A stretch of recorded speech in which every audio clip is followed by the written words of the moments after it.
সব সময় ঘরে বসে থাকতে থাকতে আর ভালো লাগে না, তো বাইরে একটু ঘোরার খুব প্ল্যান ছিল।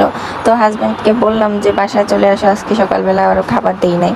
তো দুপুরবেলা যেহেতু রান্নাবান্না করেছিলাম, সে আসছে খাবার খেতে। খেতে আসার সময় তারপরে মেয়েরে তার ফুপির কাছে রেখে আমরা বের হয়ে গেলাম। এইখানে আমি বের হওয়ার সময় আমার ছেলে তো খুব এক্সাইটেড। সে বের হয়ে দেখেন একটা একটা করে সিঁড়ি নামতেছে, কত পাকনা সে। সো হ্যালো গাইজ, আসসালামু আলাইকুম। কোথায় যাচ্ছি, কি করব, সব কিছুই জানাবো আপনাদের। তো আমরা যখনই বাইরে যাব সেই সময়টা থাকে 3টা কি 4টার দিকের মধ্যে, মানে এর ভিতরেই আমরা সবসময় বাহিরে যাই, বা সবাই মানে বিকেলের দিকে বাহিরে গেলে এই টাইমটাতেই হয়তো বাহিরে যায়। আর এই টাইমটাতেই আমাদের লিফটটা বন্ধ থাকে। দেখতে পাচ্ছিলেন আমার ছেলে বারবার লিফটের কাছে যাচ্ছিল, মানে সবসময় ওরা লিফটের কাছে নিয়ে নামানো হয়, তো সবসময় বেরো হওয়া হয় না। তো বুঝতে পারে না যে এখানে এখন লিফট বন্ধ আছে। তো ওরে বললাম, বাবা এখন আমরা হেঁটে নামবো, এখন আর লিফট নাই। তো চলেন দেখা যাক। তো কোনো প্রেশানি হই না, কারণ নিচে নামতে তো আর সময় লাগে না বা কষ্ট লাগে না, মানে ওঠার সময় একটু কষ্টটা লাগে সিঁড়ি বাইতে। তো এই জন্য ভাবলাম যেহেতু 4:30টায় লিফট খুলে দেবে, আস্তে আস্তে লিফট ওপেন হয়ে যাবে। সো চলো দেখা যাক কোথায় যাচ্ছি আর কি করতেছি। এখানে আমার মেয়েকে মিস করতেছিলাম, তাকে যেহেতু রেখে গেছি।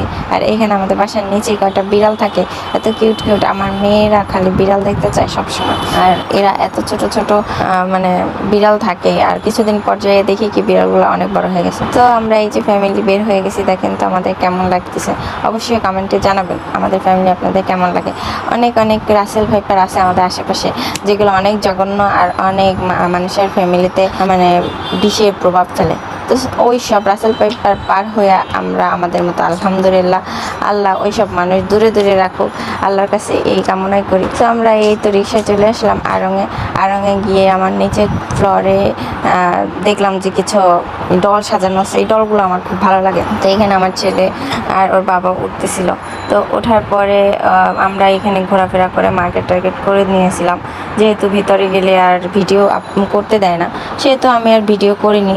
তো এখানে যখন কাউন্টারে বিল দেওয়া হচ্ছিল, অতটুকু সময় আমি ওরে কোলে নিয়েছিলাম। আর এখানে হিউজ পরিমাণ আয়না আছে, মিরর থাকার কারণে এখানে আমি মিররে একটু ভিডিও করে নিলাম। আর এই যে আমি আমার ফ্যামিলিকে বললাম যে আসো আমরা একটু ছবি তুলি। তো ছবি তুলতে যাই করলাম ভিডিও, যাই হোক ছবিও কিছু তুলছি। যেহেতু এটা ভিডিও, সেহেতু ভিডিওটাই আমি এখানে আপলোড করছি। মানে ওরা ঠিক মতো দাঁড়াইতেই পারতেছিল না, আসতেই ছিল না ফুলটা। তো আমি বললাম আচ্ছা ঠিক আছে, তোমরা একটু সাইডে যাও, আমি আমার ভিডিওটা একটু করি। তো এখানে আমার ভিডিও এগুলো আমি আগেও শর্টভাবে মানে আপলোড করছি, তারপর আপনাদের কাছে আবার আপলোড করলাম। আর আপনাদের কাছে আমার আজকের ব্লগ কেমন লাগলো। আমি আজকে ছোট্ট একটা বাবুর জন্য একটা মেয়েদের ড্রেস কিনেছিলাম। তো ড্রেসটা দেখানো হয় নাই, যদিও গিফটের জিনিস গিফট দেওয়া হয়ে গেছে আর ভিডিও করা হয় নাই। আমার ভিডিওটা আপনাদের কাছে কেমন লাগলো অবশ্যই জানাবেন। আল্লাহ হাফেজ।